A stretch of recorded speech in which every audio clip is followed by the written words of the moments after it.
Welcome to Tales from the Waystone, a King Killer Chronicle reread podcast. We are your hosts, Will and Phoenix. I guess we're getting into it.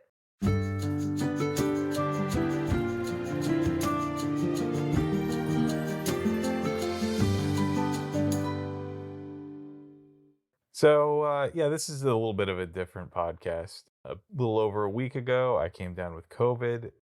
So, if we sound a little bit muffled, it is because we are both sitting here masked up. We're going to have a very short podcast so that A, I can edit it really quickly on Monday before it comes out on Tuesday. And B, because we don't really want to breathe in each other's faces because so far I do not have COVID and it has been just over a week. I've been out of commission, and even though I'm feeling better, I'm still testing positive, and that has its own challenges. So we just decided, let's do something a little different. Let's just talk about some of the things that have been kind of getting us through this tough time. So we're just going to run through some of the pop culture things that we've really enjoyed, and some of the things that are less pop culture but just general stuff that have kind of been keeping us occupied. So you want to kick us off? All right. So I gotta say, I know we've already recommended Star Trek Strange New Worlds, but seriously, guys, do not sleep on season 2. It's only had 3 episodes in so far. And I tend to agree with What Culture's or Trek Culture's assessment that they started off with the weakest one, and the weakest one I thought was still pretty fun. And then we got a classic trial episode, and then we got a kind of homage to City on the Edge of Forever. Hard to go wrong with that. One of the greatest all-time Star Trek episodes of any series. And I can't help but think that with all of the other series, they've been fine. And there have been parts that I've loved, like with Star Trek Discovery, there is the found family aspect that is just making me squee every time I see it, and I love it, and it makes me happy. But Strange New Worlds is that right level of this is fun, but it has some serious themes. Absolutely. The characters are likable. The adventures are interesting. There's all sorts of clever plotting. And it feels like a real throwback to 60s era Trek, where it's definitely much more focused on adventure of the week, even though there are some longer arcs and things like that. It's much more focused on telling a good self-contained story. And, it really does have that sort of wagon train to the stars ethos that, really embodied early Trek. You can pick up pretty much any episode of Strange New Worlds and have a blast. Been super, super good so far. Also, obligatory, hashtag save Prodigy, save Star Trek Prodigy.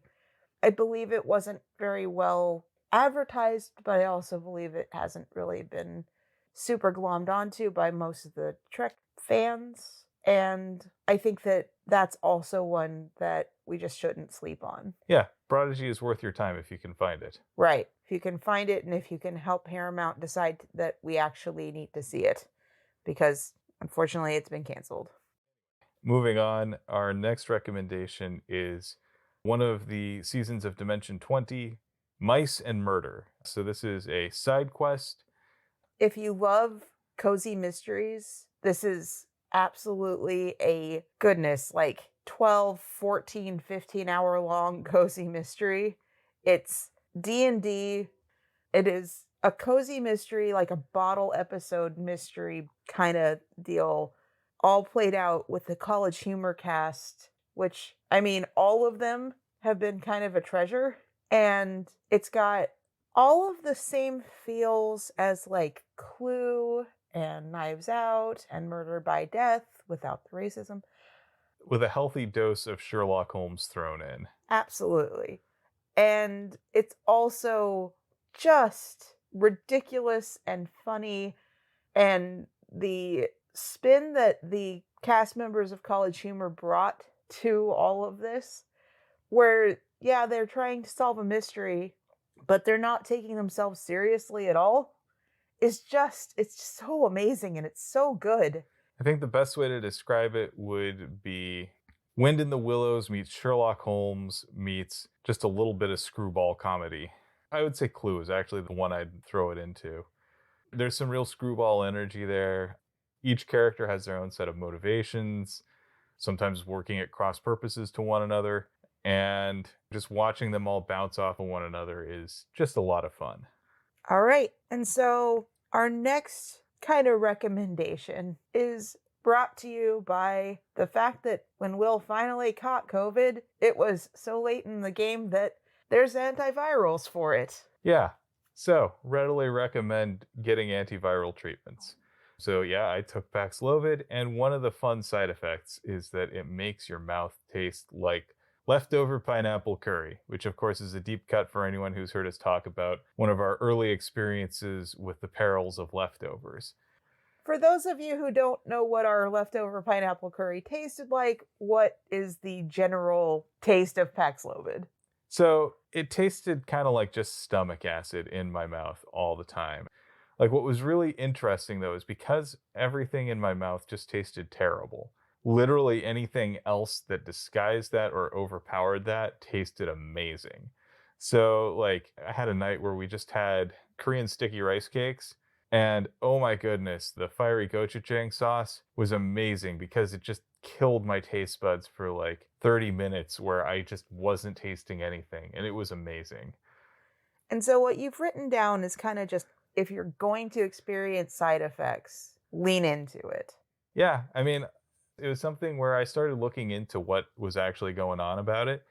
And so part of it is that the medication itself has a fairly bitter taste and it gets into your bloodstream. And so that goes into your saliva. And then because it's basically a cocktail of two different drugs, the second drug keeps it circulating in your bloodstream, which means your saliva stays that way for the duration of the course. So yeah, I took it for a full 5 days. Yeah. So unpleasant. It's quite unpleasant. But like I say, I will take that over some of the more debilitating effects of COVID any day. Next thing, so while I've been laid up, I've had some time to do some reading, which I haven't really given myself in a while. So I ended up finally getting around to finishing The World We Made, which is the sequel to The City We Became by N.K. Jemisin, and I absolutely adored it. I could also definitely see why she opted not to write a follow-up. She's basically said, yeah, this is going to be just stick as a duology. And I respect that a lot because I think for me, The City We Became is its own story. It doesn't need the follow up, but the follow up is good, so it complements. I feel like she's told the story that she felt like she needed to tell. She's got room to tell more stories in that world if she decides she wants to or has the energy to. But I also know that, like, over the past 3 years, just all of the rapid changes that have been going on in the world and in New York, especially, have been exhausting. It can't have been an easy book for her to write, and you don't always want to spend time on that. Right? You don't want to have to force yourself to continue working on a project if you have lost the spark for it. And I think she finished strong. Definitely worth your time. It's a fun read. Highly recommend. Especially if you listen to our breakdown of The City We Became. I do like how we got an expansion to the characters and to the world.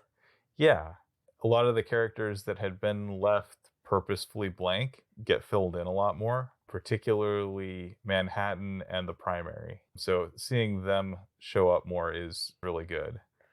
Definitely suggest you pick it up. So the next one, I've just kind of been looking for things to occupy my time that make me laugh, keep my spirits up. And one of the things that I've really enjoyed is American Vandal on Netflix. This came out back in 2015, 2016, thereabouts. And it is essentially a mockumentary parody of the true crime genre.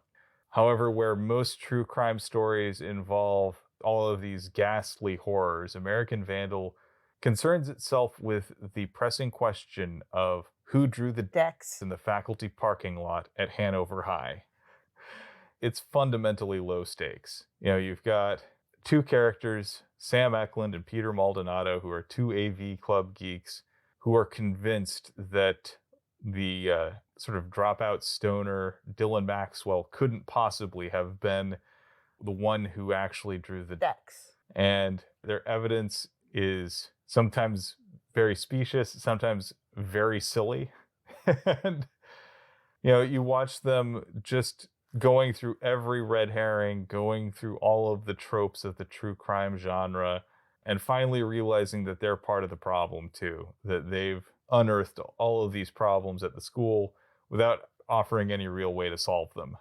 But it's a ton of fun. Both the first and second season are definitely worth your time, and I strongly recommend that one. All right. And so my next recommendation, advice, whatever. So this week has kind of thrown our routine into a tailspin. It's been kind of difficult because I haven't had things to work on, and Will's been home, but he's been sick and he's been kind of sequestered. And our routines are kind of flipped because Will usually is the one that makes dinner. It was imperative to find ways to keep our spirits up and to keep our effort low on the things that just sap our spoons. And one of those things is having me have to cook alone and still try to keep a decently healthy diet. And so the thing that made it way easier is that we had a whole bunch of frozen meals from Trader Joe's, which are generally free from a lot of the allergens that I deal with. They're also pretty inexpensive for what they are, with good ingredients that I can tolerate because I have a lot of problems with a lot of shelf stabilization chemicals. And so it's hard to find those kind of low spoon things for me at regular grocery stores. It's getting easier as the general public starts realizing what's in those foods, and companies are pressured to change that. But it's been a long, long road to get there. But Trader Joe's generally has things that are easy enough to make without a microwave. Unfortunately, our microwave died. And also that taste really good, especially like those little rice cake deals that helped drive away the metallic taste from Will's mouth for a little bit. He just was like, oh my God, these are so good. Thank you so much. And it was a low effort thing to just heat it up in a skillet. So I highly recommend that if you have something that just kind of throws a wrench in the system of your day to day, have the backup of like just those frozen things from Trader Joe's or from other places. Like, just no shame associated with not being able to function at full capacity when you're taking care of somebody else. So, the final thing that I want to recommend is cat snuggles. So, obviously, it hasn't been safe for Phoenix and me to give one another physical affection, and it's been rather dispiriting, and it's taken a toll. It's been tough for me. Right? You thrive on cuddles. I do. I am a cuddler. And that's why I have really treasured those times when Sokka has just wanted to crawl into my lap and curl up with me or curl up right next to me. And it's just been, it has been just a lifeline for me. I gotta say, the fact that he has taken to sleeping on a pillow next to my head at night is also really nice. Yeah. Like, he comes up and he snuggles. And he's like, put your phone down, snuggle me. I'm gonna stick my nose in between your hand and your phone. And he's just been such a sweetie. He's been very needy, which is also kind of frustrating on me because he really doesn't like it when we're in different rooms. Yeah, he can tell that something's not right, and he just wants his humans to be happy and safe together. And I'm glad that he's there to give you those cuddles when I'm not there, and I'm glad that he's been able to do the same for me. Yeah. It makes a big difference. Yeah. Also, anyway, we really do appreciate our audience being patient with us not getting a new episode out the way that we had expected to. And we hope that our little round of recommendations has helped. But we have been talking at each other for nearly 20 minutes. I know it's shorter on the pod because I have edited it. But I don't particularly want to tempt fate to catch COVID even through masks. So I'm going to say If you want to know what the next episode is, hopefully it will be what we said on our last pod. And with that, here's to one more day above the roses. To one more day above the roses. Ding. Ding.